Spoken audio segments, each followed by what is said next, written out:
God morning, afternoon, and evening. Welcome to His Will, and I'm your host, David Mitchell. All right, today's topic, we're going to be talking about how to have a virtuous relationship and or marriage. All right, and today our topic is coming from Genesis 3, 1 through 8. Yes, 1 through 8, and let's get right into it. Now the serpent was most cunning of all the wild animals that the Lord God had made. He said to the woman, "Did God really say you can't eat from any tree in the garden?" But the woman said to the serpent, "We may eat the fruit from the trees in the garden. But about the fruit of the tree in the middle of the garden, God said, you must not eat it or touch it, or you will die."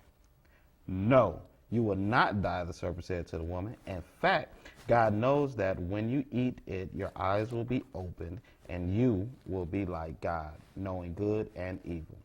Then the woman saw the tree was good for food and delightful to look at, and that it was desirable for obtaining wisdom. So she took some of the fruit and ate it, and she also gave some to her husband, who was with her, and he ate it. Then the eyes of both of them were opened, and they knew they were naked. So they sewed fig leaves together and made loincloths for themselves. Okay, so today we're just going to be going forward and just breaking this down, because the answer is already here. But I'm going to reserve that until afterwards. We'll be right back.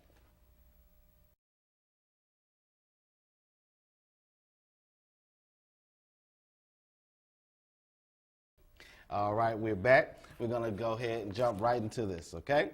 And I'm so pleased and so honored to have a good friend of mine, been friends for a long time, riding and dining, and riding and dining, and we're going to, Mr. Dave Wiseman, the relationship guru. Thank you for being here with me today. Oh, thank you, sir. All right. Appreciate it. Well, let me just jump into some statistics right quick, and, let me just get your feedback. Okay. In America, and these are stats from 2009, all right? Okay. So for some reason, I don't know why 2012 ain't up yet, or either 2011. But hey, that's the census, right? That's it. In 2009, the amount of males that got married was 2.28 million, and the amount of females that got married is 2.21 million. And the amount that actually got divorced was 1.1 million males and 1.22 million females divorced in America in 2009. And I'm assuming, that's an upward trend. Yeah, that's the half back then. So what are your thoughts on that in regards to relationship and the state of marriage right now? The state of marriage, well, I just think that when two people get together and they commit, they really are not knowing what they're committing to. Because you really think about it, men, when they get married, the reason why they get in so much of a divorce, they haven't made that real commitment to that woman, and they haven't made the ultimate commitment to God. So they haven't went back and submitted themselves to the original love doctrine to teach them love. So when they get into a bind, they go into a carnal mindset. And so that drifts their woman to a carnal mindset. Then you find out it's the ways of the world. So why do you think that they're not men, us? Why aren't we submitting unto God, but yet we have so many women submitting to us? To them that aren't submitting unto God. The reason why I think it's because, men weren't really taught to submit to God. You think about the times that you go to church, your grandmother took you, your mom took you, or what have you, went with your parents, and what happened is, in that submission, you'll learn about stories about the God Bible and things of that nature, but you really never know about a man submitting to God until a little bit later on down the line. But TV, news, and media will teach you and give you a variation of a carnal type of mindset of a man and a woman together. And so you would look towards that more than you would look towards being in submission to God. So you're saying, so we got you on the record saying right. that the media, that whole institution, entertainment, is fueling the cardinal ways of society right now. Of course, without a doubt. Okay, well, with that being said, do you think the institution of marriage is under attack by Satan? And is he using the media and entertainment yes. his main weapon right now? Oh, yes. He's using the media. He's been known as a minister of music, so he's into music. He has women acting a certain type of way that's not fruitful in a man's eye to say, you're my wife or you can be the potential wifey, because they carry this carnal type of mindset. And so when they see carnal, a man is acting carnal, you get two carnal folks together, what you got? You got a carnal candy cane. So right. you want that, and that's what you're licking up off of that fruit. You're licking that part of the fruit, and which is not leading you to the type of relationship that you would love. Okay, well, since that's a dysfunctional relationship, that a carnal one, and it can get way more carnal. We talking about healthy carnal relationship. Yes. So can a carnal relationship actually, or a dysfunctional relationship, can that actually be functional?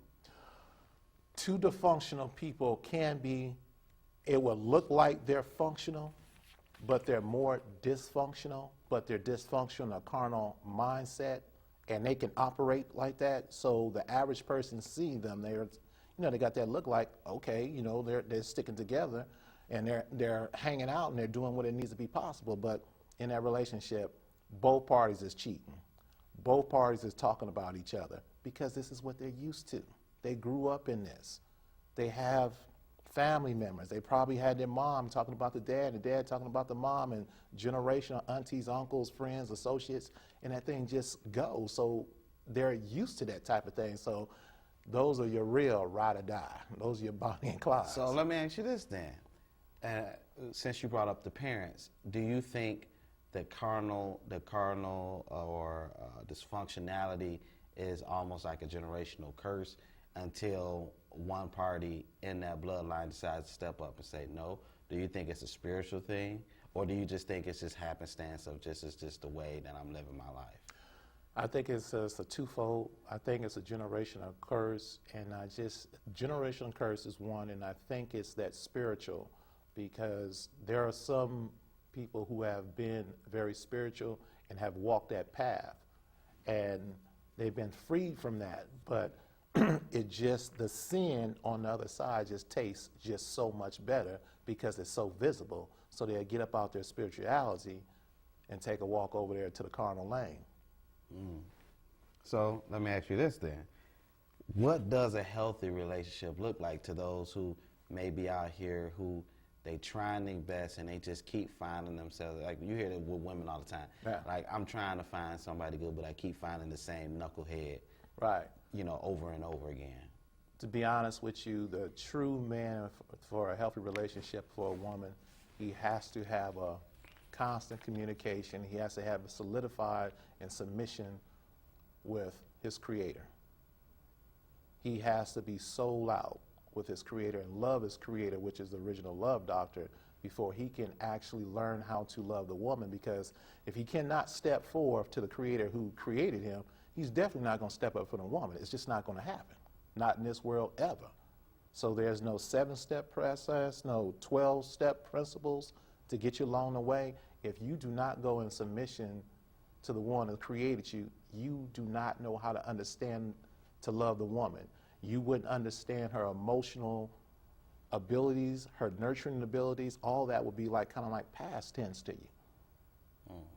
So you're saying, which it is biblical, the divine order of God first, then the husband, then the wife submitting to the husband. That's right. And then the children submitting to the wife, and of course to the father. Exactly. The husband also. So keeping that divine order is the building blocks of a healthy relationship. Oh, most definitely. I mean, if it's any different, or if it's up out of order, we are going to get ourselves into some mess. And we're going to think we're going to find ourselves going through counseling and things of that nature. There's nothing wrong with counseling, because godly counsel, the reason why being is because you're going to bump heads, and you're learning a new aspect about another person, so you're trying to cultivate and make this relationship whole. The thing is, when a man has not put himself in a position for the one who loves him, it is very hard for him to be a man and to lead on and take his woman to a place where she needs to go. So let me ask you this. What about the women? Because we know this is, especially in our community, that across the board, there's so many women. The women are in church. You know, it's like almost, 10-1 in almost every black church across America. Exactly. So if the woman has it right, why don't we have it right? Like, we want the benefits of she's supposed to submit unto me because that's what the Bible say. Right. By skipping the first part, which is we supposed to submit unto God. Exactly. So what are we doing? What type of accountability do we need to take as men in regards into having a healthy relationship or marriage? Well, getting back to your point earlier, to your top half of your question, a lot of men are still stuck in the Adam syndrome. Just when Adam was called out in the garden and God called him out and asked him why was he running and who told him to go ahead and hide, and Adam was so quickly to put it off on a woman, opposed to standing up and taking instructions and taking the necessary steps to say, you know what, I was wrong on that. And men tend to throw it off on a woman real quick because she becomes a scapegoat. Well, a woman with her nurturing abilities, she is always going to work on herself because she's dual. A woman can do 10 to 15 things at the same time. When we are like straight focused. We got to work on this one thing, we got to get it done, and that's it, don't bother me. A woman does 10 or 15 things and she'll do it right in front of your face, and she does not complain because that's who she is. She has a nurturing ability. The other side of that fence is, even through that mistake that was in the garden, man showed insecurity. Men tend to have a lot of insecurity that they don't want to bring out to the light, and so they want to keep it in the darkness, and they want to look like they're secure, but when they call on a carpet for on their own stuff, they feel a sense of insecurity within their own selves. What's some of our insecurities, you would say? Our insecurities are things that we've been told. You'll never amount to anything, or men are scared to step up to the plate because they're scared to fail. They're scared of challenges. They're scared to go out and do certain things. They don't hear that thing that may not come from their household that you can do it. So no one has ever told them that type of stuff. So when the challenge is before them, they back away instead of stepping to it because no one has taught them, because there's a lot of predecessors who, as we know in our neighborhoods, I mean, you came from Detroit and I came from the Bay Area, that a lot of predecessors never taught these young men certain types of things to stand up and to be a man. They taught them the irreversible type of stuff, the count. Boy, you better make sure you get that girl. Boy, you get like 10 or 15 of them. Boy, you know, shoot. Knock hey, them you out. you Knock better them knock 'em out. out. Put them on the list, boy, because when you get old, you got something to look back for. I mean, come on. Yeah. And that's the type of thing that just kind of mixes us up and that just destroys us as men. But women look at that type of stuff, you know what they say? I'm about to do my own thing until you get it right. But also, that's not destroying only us, but that's destroying the family system altogether. Oh, yeah. By taking us out. Because Exactly. technically we're supposed to be the head, right? Technically, we're supposed to be the head, but we're not acting like that. We're not acting like that. agree. So until we come to that and just throw our stuff out there into light and just say, you know what? Once we put our stuff out there, at the end of the day, we become stronger. We become invincible. Now we're unstoppable because we don't believe in fear no more. We faith everything. So let me, that's I'm gonna come back to that. Why, if the man, now we let's just say we grew up in the same household as the sisters, Okay. our wives. So why is it that they can make it? They can come to the point of where they need to be when we're coming basically from the same place. They're just like they're coming from single family households, so are we. Right. But yet, majority of us are lacking in responsibility, dodging accountability, and responsibility. So, I mean, like, where is that coming from, do you think? It still stems back to that thing of being insecure. One thing about a woman is she's not scared of risk. And more women are more vulnerable than men are. We don't like that V word.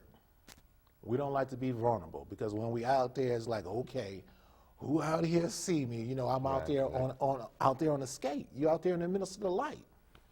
But for a woman, when she's out here and she's out there in that light, she's gonna say, I gotta make this work. I'm gonna make this work. I got to do this. I'm not about to go back from where I am. And you mostly see women from every sector, from the woman who's in a hood to the corporate woman.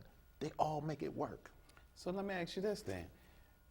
Do you think what adds to that is the fact that so many women are making the choice? Now, I choose those words very carefully, that the women make the choice to have children out of wedlock, even though I understand it takes two to have a baby.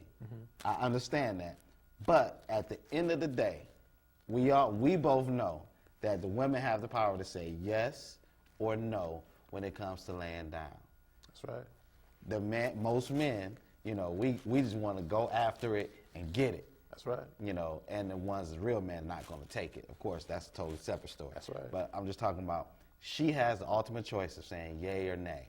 And when it happens, you know, a child is born. Do you think that further pushes her to that I'm going to make it attitude, or I got to, you know what I mean, to be successful, to handle all these different things and to be the best woman that she can be? Definitely. When a mother sees that she has a child and that child is depending on her, and that voice of that man is not in that home, it's not in that room, it's not in that bedroom, it's not in the car, it's non-existence. She might see the man somewhere else catching a bus or doing his thing, but it's not with her. So the parental coalition to raise a child with a mother and father's non-existence is not there. That woman will take on that position and she will go into a dualship. She will make it happen being a mother, and she will make it happen being a provider. And she will do the best that she possibly can do to kind of fill that void or where that man is not there. So she's going to do what she has to do to make it happen. So, about the children, why do you think there are so many single-parent moms out there? And more importantly, especially in our community, why is it that most, I can't say most, there are a lot of men who don't want to take that responsibility? They want that moment of pleasure, but not that lifetime of responsibility. And this is the way I see it, a lot of men do not want to get involved with a woman and to have the children and stuff. And when they do have the kids, and they have more than one or two, a lot of men are scared. They're scared that you're going to run down to the courthouse, fill out those papers, and hit me on child support. And they know child support is an 18-year thing. So a lot of men are thinking, depending on their educational level, depending on their job, depending on what they're doing, they know they might not even make it. And they're like, you know, a lot of men are just stingy.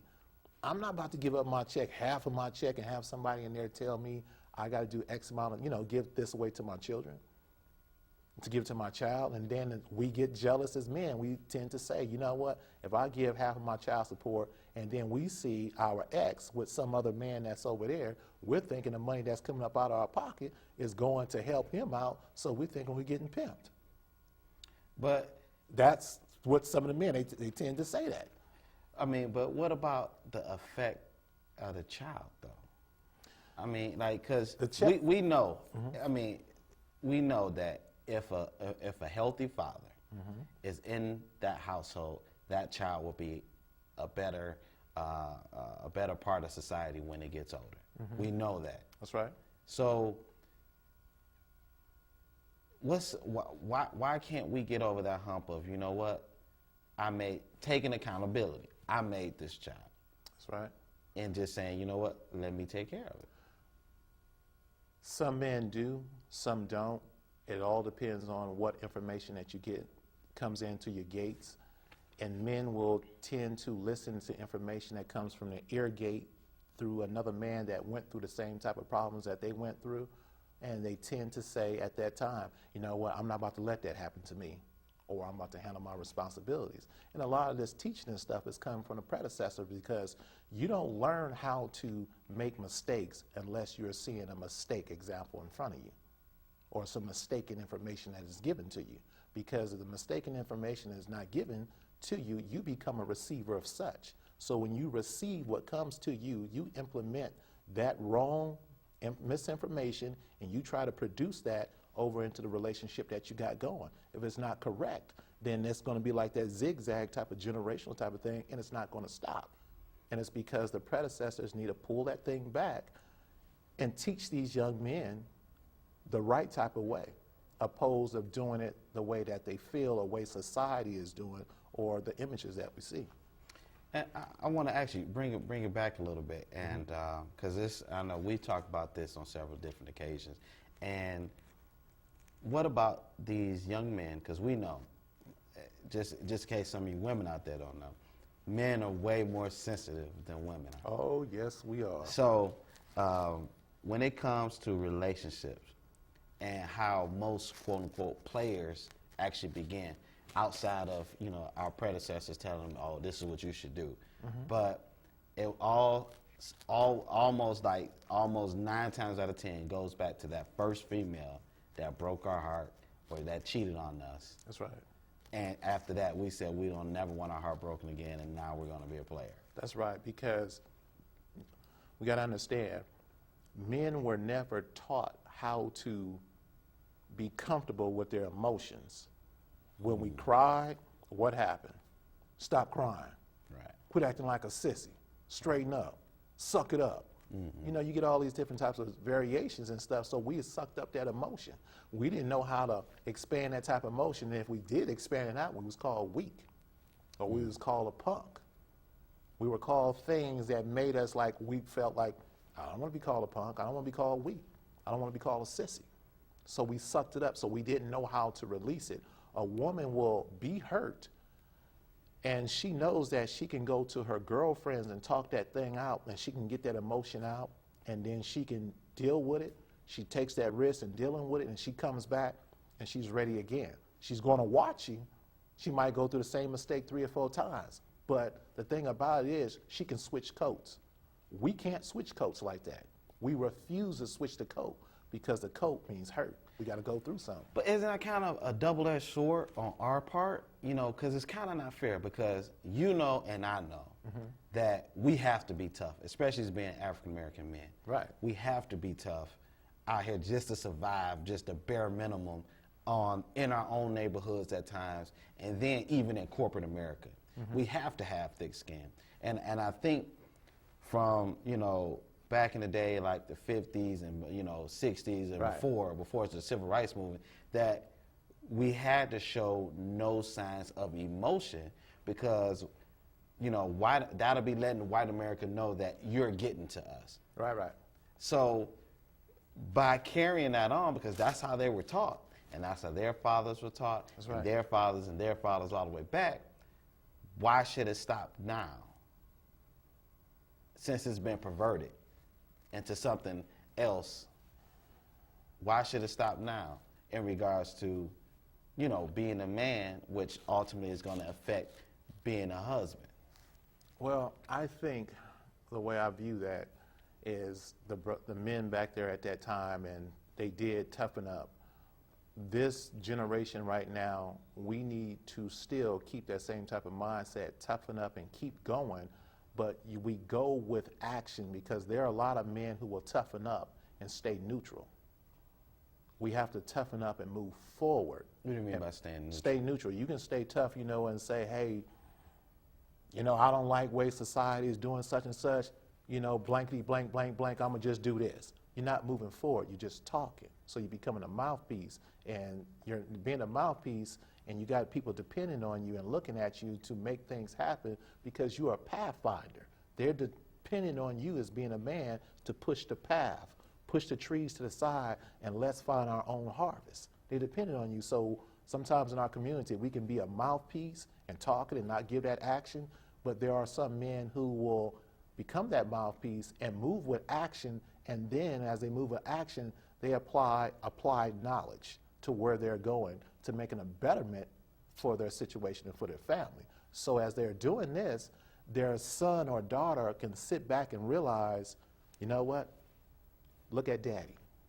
Daddy is becoming the role, and he's showing us a model how to do this. So our father and our mother is an actual role model in front of us because they have seen you struggle and they have seen dad go through the struggles and claim victory on the other side, opposed to sitting back and blaming the world. Now let me ask you this. Now, since we're talking about, you know, you saying being neutral and such, what about and being tough? Let's take the exact opposite of that. Mm-hmm. Now, this day and age, it seemed like, and this is actually, I hear a lot of women saying this, that they hate, it's like a new almost category of men that have popped up over the past maybe 10, 15 years. And I'm not talking about homosexual men, you know, that's a totally different subject. But they call I don't know they have that name yet, but they are more feminine than the actual woman is. They call them the moist zone. What? The moist. The moist. They're real moist. You know what I mean? So that's what they're calling these men. They don't want to call themselves being homosexuals, and they don't want to call themselves being down low, but they got all the feminine type of aspects. Yeah. And they don't want they walk that fine line between being who they are and being on that side. So they call themselves the moist zone. So they're real moist and, you know.